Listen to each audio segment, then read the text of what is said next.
Good afternoon class, good morning and good afternoon. So, para to sa dalawang section, no? So, first, dapat naka-open na yung sump. No? Naka-open dapat yung sump nyo. Okay, so naka-start. And then, create muna tayo ng database. So, create tayo ng database.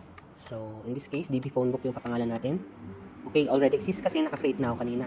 No? So, ang table natin ay table contact. So, para ulitin natin sa start, i-drop lang muna natin itong database. No?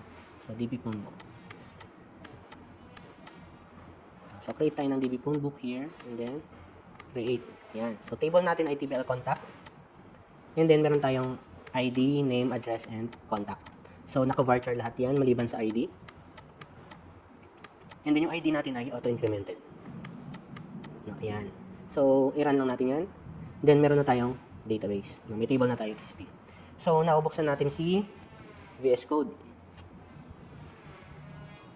Yan.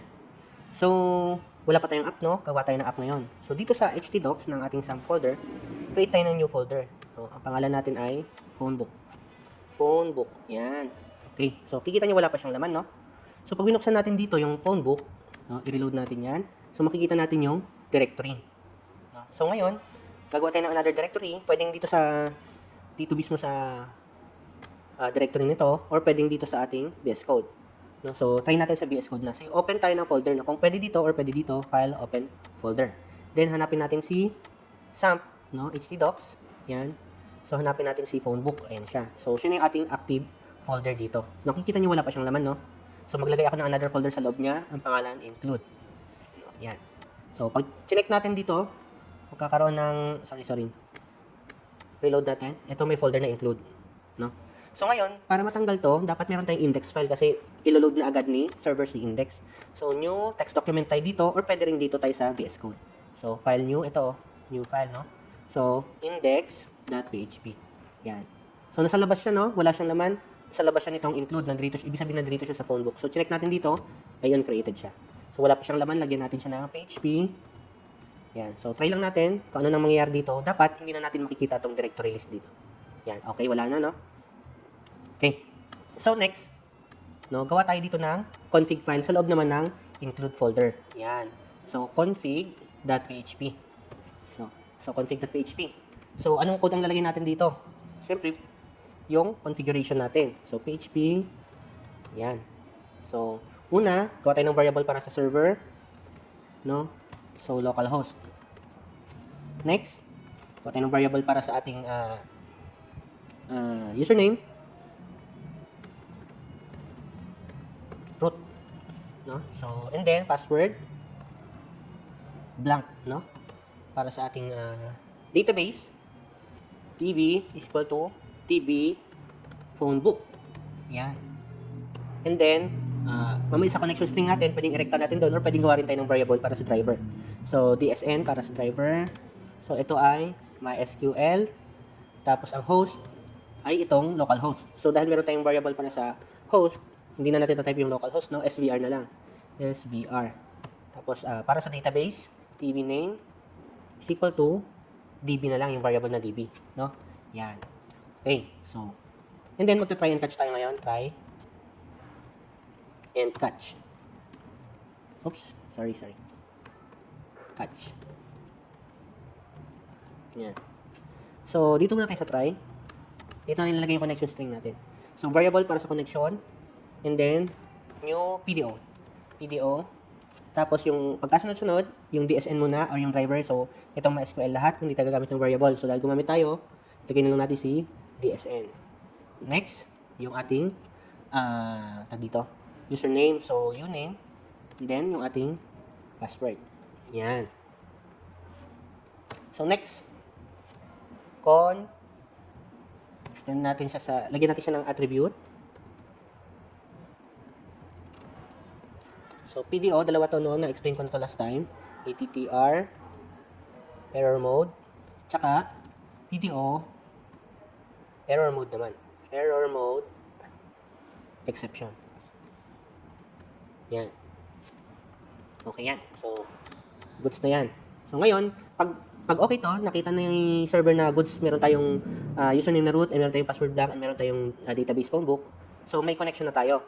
So, ngayon, mag-echo tayo dito connected successfully. Yan. So, echo lang muna. Wala pa naman tayong gagawin. Ngayon, kung may error, so dito tayo sa catch, no? So, lagyan natin exception. PDO, exception, tapos mag-assign tayo ng variable e, no? So, dito, lagyan natin yung die, prompt tayo ng string, so, error, something went wrong. Error encountered. Yan. Tapos, i-extend natin yung get message. So, kailangan natin ng variable e. So, diba siya yung ating variable, and then, get message. Yan. Oops, malaki yung e. Sorry. Okay. So, function yan, kaya kailangan natin yan. Ganyan. So, goods na to. Ito yung ating config. So, check muna natin dito. Includes config. Ayan. Oops, anong sabi? Not found on the server. Kasi yung folder natin walang S yung include, no? So, walang S to. Yan. Oops, meron tayong error sa line 15. Checkin natin line 15. Okay, 15 dito. So, mayroon tayong mali. Wala tayong concatenation. Ayun, no? No? So, tama ba? Wala tayong concatenation. Reload. Ayun, connected successfully. So, okay na tayo sa configuration, ano? So, ngayon, punta muna tayo sa index file. No? Index file. Ito yon. No, wala pa siyang laman. Gusto natin si index file, wala siyang gagawin kundi mag-redirect. No? Mag-redirect tayo sa dashboard. So, create muna tayo ng dashboard file dito. So, dashboard.php. Or ito yung magiging homepage, no? Kadalasan ang homepage is index, pero dito, ang gusto natin mangyari, ang homepage ay si dashboard. So, paano tayo pupunta kay dashboard kapag nagre-reload yung app or naglo-load yung app? So, maglalagay tayo ng redirection dito. So, paano gawin yun? Re-redirect lang natin siya using header location. So, header, location, and then yung pangalan nung i-redirectan mo na file. So, here, dashboard yung gusto natin yung puntahan, .php. So, kung yung pupuntahan yung file is nakalagay sa folder, lalagay nyo lang yung folder name dito. And then, slash, katulad ng include. No, ganyan, lalagay yung slash. Pero dahil nasa labas si dashboard, yung mismong file na nilagay ko. Okay? Okay. So, dito tayo sa dashboard ngayon. PHP. Yan. So, sa dashboard, lalagay natin dito yung loop. Paano natin makukuha si record set. No? So, unahin natin maglagay muna tayo ng HTML5. So, HTML5 muna. So, dito, lagay natin ay dashboard. Kaya, welcome to, ganon. No? Ito yung lalabas sa tab. No? So, checkin nga natin. Punta tayo dito. Punta tayo muna sa phone book. Dapat hindi lalabas si index, redirect na siya sa dashboard. Ito siya. So, nakita nyo dito sa pangalan, dashboard na yung nakalagay. No? Kasi yun yung title na lagay natin. Okay. So, next, sa body, gawa na tayo ng ating dito, button. No? Add new. Maglalagay tayo ng add new. So, gawa muna tayo ng ating div. Tapos, class niya ay wrapper. Yon. Okay. So, next, maglalagay tayo ng button. No? So, ang button natin ay gawin nating link muna. Mamaya lalagyan natin design using Bootstrap. So, actually, pwede nyo i-shortcut yung A. Ayan, ganyan, di ba? href. So, gagawa tayo mamaya ng pang-create. So, dito, hashtag na muna. So, tapos dito, add new contact. Ayan. Save nyo lang yan.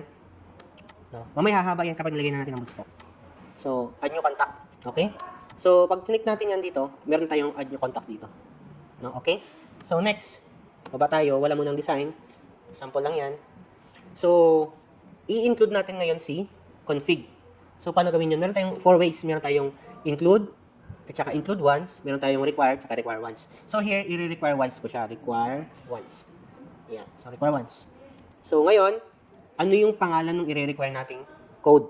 So, here, ang pangalan niya ay config.php. Kaya lang nasa loob siya ngayon ng include. So, include config.php. Yan. Yan. Okay? Kaya lang dapat naka-PHP ka bago gumana yan. Nasa loob pa tayo ng HTML. Paano gagawin natin?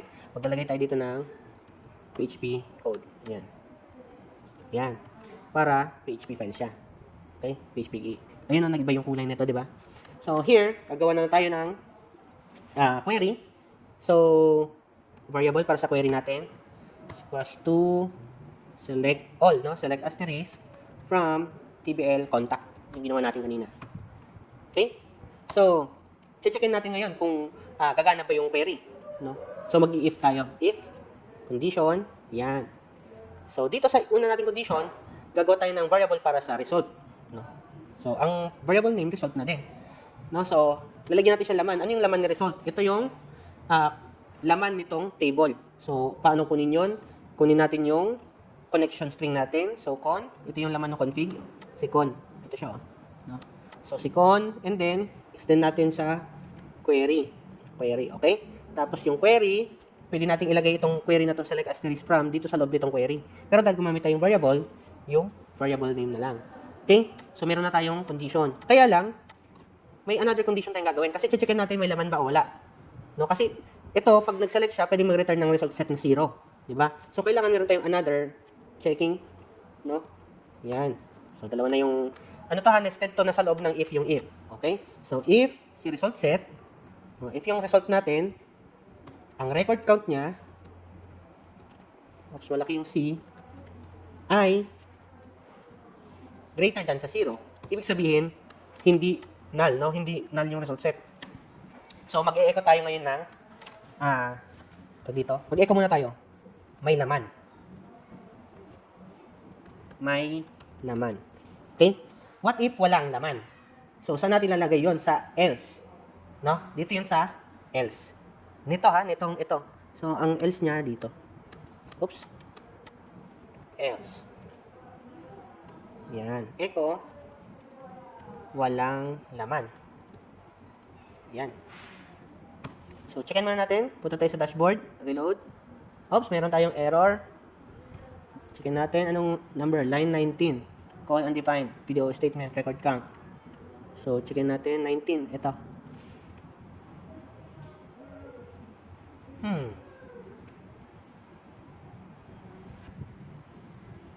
Sorry.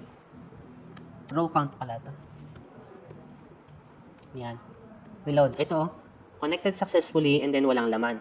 So, bakit walang laman? Kasi walang laman. So, bakit lumabas yung connected successfully? Kasi na-include natin si config.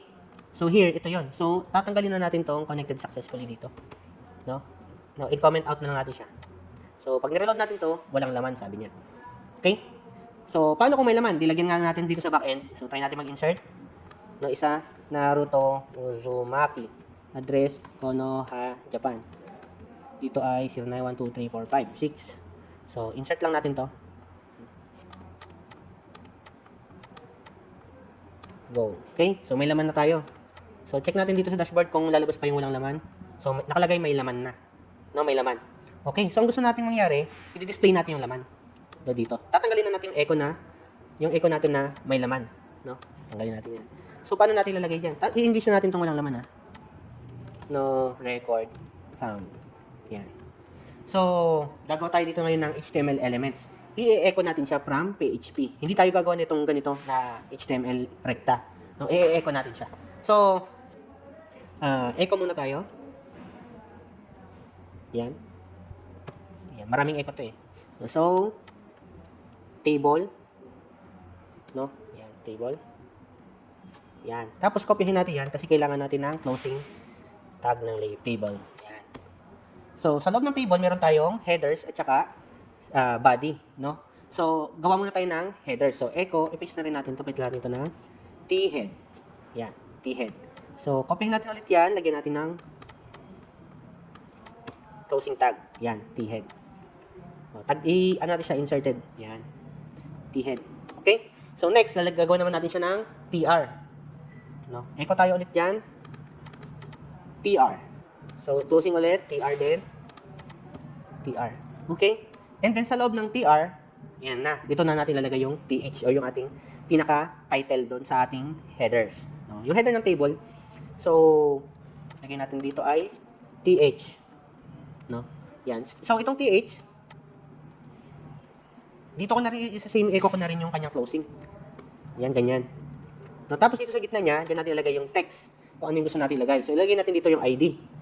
No? So, and then, copy-paste natin to. Actually, usap natin siya ganyan. Yan.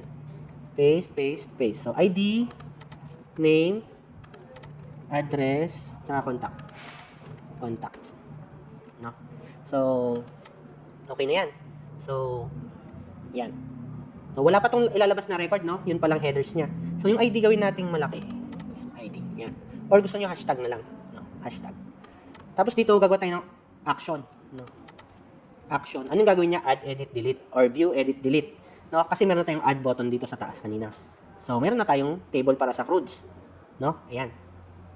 Now, gusto nating ipalabas naman yung laman. So, meron tayong laman, isa, di ba? Si Naruto. So, dito, sa baba ng table, sa loob pa rin ng table, I mean, yung T-head, sa baba ng T-head, T-body naman. So, echo lang natin si T-body dito. Echo, T-body. Oops, T-body. So, hindi gagana yung mga shortcut natin dito kasi naka-echo tayo. So, pag HTML, gagana. No, pero naka-PHP tayo. Dito tayo nag-start mag-PHP, oh. No, so, naka-body. And then, close din natin siya. So, copy natin to. Close natin yung T-body. Then, punta tayo sa gitna nila. Sa gitna nila, gagawa rin tayo ng TD. So, magti-TR muna tayo bago tayo mag-TD. So, itong TD, ito yung cells. No? Itong cells. So, sa cells, doon natin ipapalaman yung laman ng ating table sa database. So, paste tayo dito ng TD. TD. Ayan. Oops, sorry. TD. Ayan. So, itong TD natin, ganun sa ating TH. Ganito. Oh. So, may closing tayo niya ng T. No? Yan. Oops. Yan. Ganyan ang TD natin. So, copy lang natin yan. Copy, copy, copy. 4. No? So, ano ipapalaman natin dito sa TD? No? Yung laman ng table. Ito, meron na tayong query dito. So, pwede na tayo mag-echo nung laman. So, here, gagawa tayo ng looping. So, dito sa body, no? Bago mag-TR, magagawa tayo ng while loop. So, while, yan. So, while loop, oops, itong closing ng while loop natin is dito sa TR. No? Yan. Oopsie, yan.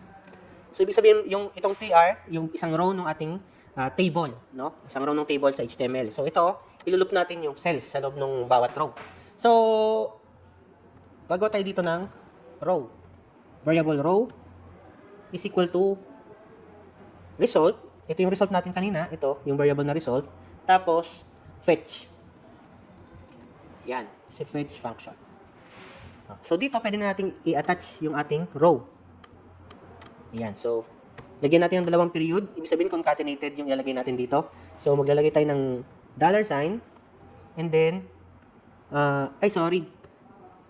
Ayaw mag-concatenate kasi nandoon rekta yung ating close. So, ginaya kasi natin tong echo ng TH, no? So, dito, no, naka-echo silang dalawa. So, concatenated na ganyan. So, meron tayong double quote parehas. Okay, so dito, dalawang period, ayan, dapat puti siya. Checkin nyo, dapat puti. So, yung row, and then, bracket, square bracket yan, ha. Tapos yung index. So, pag index, ang ginagamit natin, 0, 1, 2, 3. No, bakit 0, 1, 2, 3? Kasi, ang ating fields ay 4. No? So, dahil kasama ang 0, kasama yung, ayan, kasama yung 0, 1, 2, 3, 4. Bali, 4 ang bilang natin dyan. No? Ganyan. Pero, oops, meron tayong error. Okay, pero bago natin ayusin yung error na yan, ito muna. Pero bago natin gagamitin yan, gagamitin natin yung kanyang sariling pangalan. So, ID, name, and then, address, at saka, contact.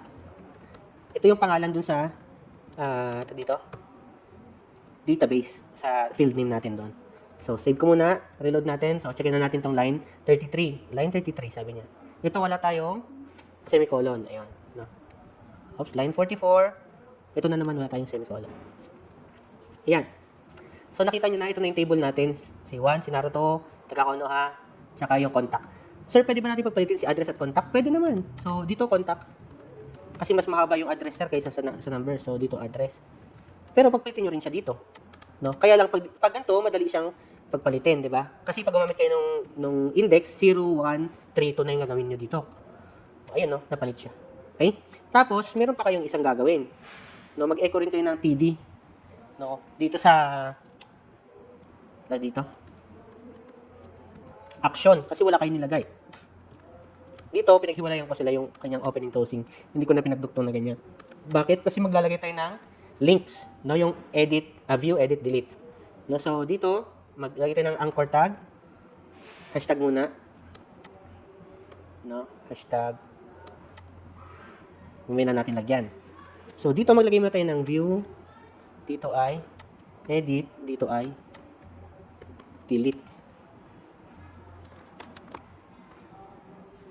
Wait lang, checkin ko muna yung recording. Baka, yan, 28 minutes. So, okay na yan. Meron na tayong view, edit, delete. So, save natin. Checkin natin dito. Line 40. Wala tayong semicolons. Okay. So, itong href natin, naka-HTML siya. So, kailangan natin tong i-cut. Ilagay siya sa loob ng echo. No? Echo. Oops. Oh, no. Nakat ko. Nakat ko yung aking... Yon. Ayan, ganyan siya. No? So, echo, anchor tag, href, tapos, ito yung ating link. So, dito guys, mapapansin nyo, pag naka-HTML tayo, double hashtag yung ginagamit natin. Pag PHP, gusto niya single hashtag. Yan. Okay? So, copy na natin to and then, edit, delete, ilagay natin dito sa kabila. View, edit, delete. Okay, so save natin, reload natin dito. So, oops, meron pa tayong error. Wala tayong semicolon naman. Yan. So, view, edit, delete. No? Okay na. So, lagyan natin to ng mga pagitan. Oops, mag-echo tayo dito ng ng ganito, oh. Yan. Pang break lang natin dun sa mga link. Ayan, ganyan. No? Okay na. So, para medyo okay naman tignan, lagyan na natin yan ng design maya-maya, no? So, checkin muna natin paano kapag wala siyang record. Ito, no? No record found. Okay na yan. So, goods na yan, goods na. So, lagyan natin ng design. So, punta kayo ngayon dito sa Bootstrap 5 CDN. Ayan, Bootstrap. Oops, wala akong internet. So, wala akong internet. Yun lang. So, mamaya na natin lagyan ng design. Wala akong internet eh. Okay? So, create muna tayo dito ng file na para sa create, no? Kasi meron tayong dashboard, so meron tayo dapat create para sa insert record, no? So, gawa muna tayo ng form. I should say file. So, ito ay create.php. Okay? So, create.php. So, now,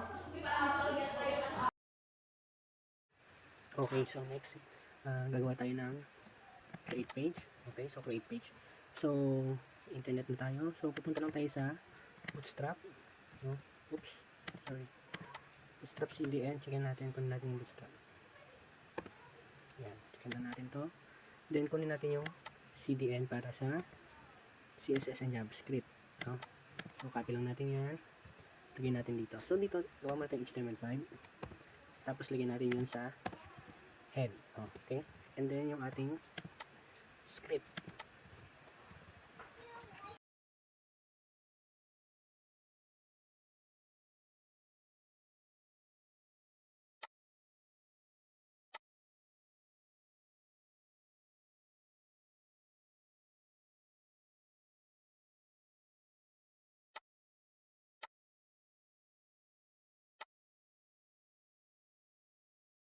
Okay, so and then tingin tayo ng examples, no?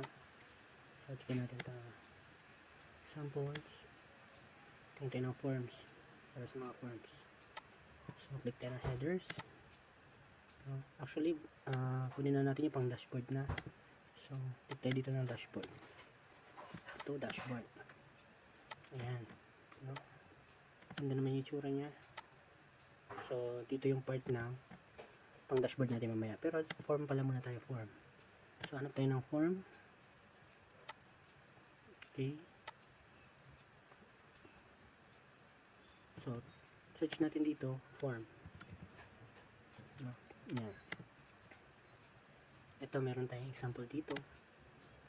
No, marami tayong example dito. Yan.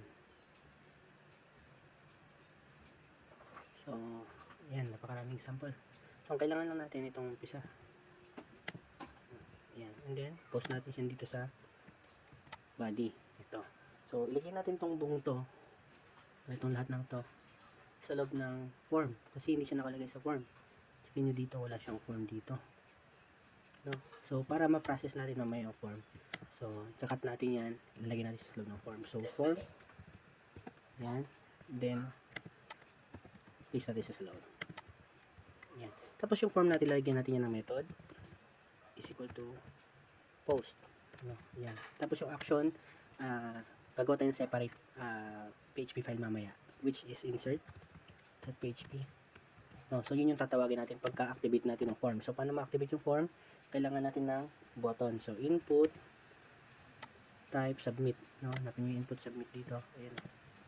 Tapos ang value ay save record. No, yan. Save record. So actually kahit anong value ang ilagay diyan, pwedeng create, pwedeng save, pwedeng submit, okay lang, no? And then ito daw sinample lang natin siya. So kunin natin tong form. Gamitin natin sa form class.